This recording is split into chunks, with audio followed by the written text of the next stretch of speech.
అసెంబ్లీలో పార్లమెంట్లో బలగం ఉంది కదా అని మాకు నచ్చినట్టు చేస్తామంటే నడవది. అంతా రూల్స్ ప్రకారం ఉన్నదా లేదా, ఎవరికన్నా కష్టమవుతుందా అనేది ముఖ్యం. ఏదన్నా ఫరాక్ అనిపిస్తే సీదా కోర్టుకోవచ్చు.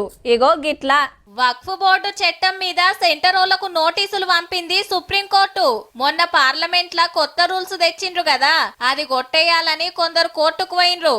వక్ఫ్ బోర్డులా హిందువులను పెట్టినట్టే హిందూ మత ట్రస్టుల ముస్లింలను పెడతారా అని క్వశ్చన్ చేసింది. వందల ఏండ్ల కాంచున్న ఆస్తులకు కొత్తగా ఏడుకెల కాగితాలు వస్తాయి. కలెక్టర్ కు పెత్తనమిచ్చుడు కరెక్టేనా? షాన్నే అన్నది. కొత్త చట్టం తోటి మత స్వేచ్ఛ లేకుండా పోతుంది, ఆస్తులు పోయే డేంజర్ ఉందని ముస్లింల తరపున లాయర్లు వాదించిండ్రు. గా డౌట్లకు ఆన్సర్ ఇయ్యాల్సిందే అని కోర్టు 2 వారాల టైం ఇచ్చింది సెంట్రల్ గవర్నమెంట్ కు.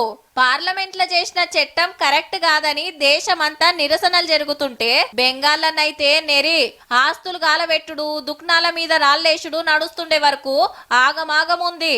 గిసొంటి యాళ్ళ సుప్రీంకోర్టు గిట్లనే వరకు ఏమైతుందో చూడాలిగా.